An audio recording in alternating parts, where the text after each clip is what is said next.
ক্ষমতার যে অপব্যবহার হয় সেটা আজকে আমাকে দ্বারা প্রমাণিত। প্রতারণা ও বিশ্বাসভঙ্গের অভিযোগে করা মামলায় জামিন পেয়েছেন অভিনেত্রী তানজিন তিশা। বৃহস্পতিবার ঢাকার মেট্রোপলিটন ম্যাজিস্ট্রেট মোহাম্মদ জুয়েল রানার আদালত শুনানি শেষে তার জামিন মঞ্জুর করেন। মামলার অভিযোগে বলা হয়, অনলাইন ফ্যাশন পেজ অ্যাপোনিয়া থেকে 28,800 টাকার একটি শাড়ি নিয়ে প্রচারণা ও মূল্য পরিশোধের কথা দিয়েছিলেন তিশা। পরে যোগাযোগ না করায় 2025 সালের নভেম্বরে প্রতারণা ও বিশ্বাসভঙ্গের অভিযোগে মামলা করেন। আদালতে উপস্থিত হয়ে তানজিন তিশা অভিযোগ করেন, তার বিরুদ্ধে ওই নারী স্বামীর ক্ষমতা দেখিয়ে মামলা করেছে। যিনি আমার নামে এই কাজটা করেছে আমাকে হ্যারাস করার জন্য, তিনি একজন নারী তার এবং তার স্বামীর ক্ষমতা দেখিয়ে আমার সাথে এটা করেছে এবং সে আমাকে অনেক ধরনের হুমকিও দিয়েছে।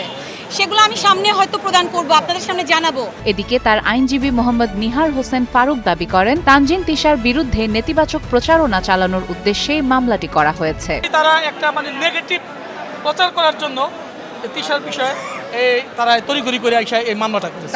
ডিবির তদন্ত প্রতিবেদনের পর আদালতের নির্দেশে হাজির হয়ে জামিন আবেদন করেন তানজিন তিশা। শুনানি শেষে আদালত তার জামিন মঞ্জুর করেন।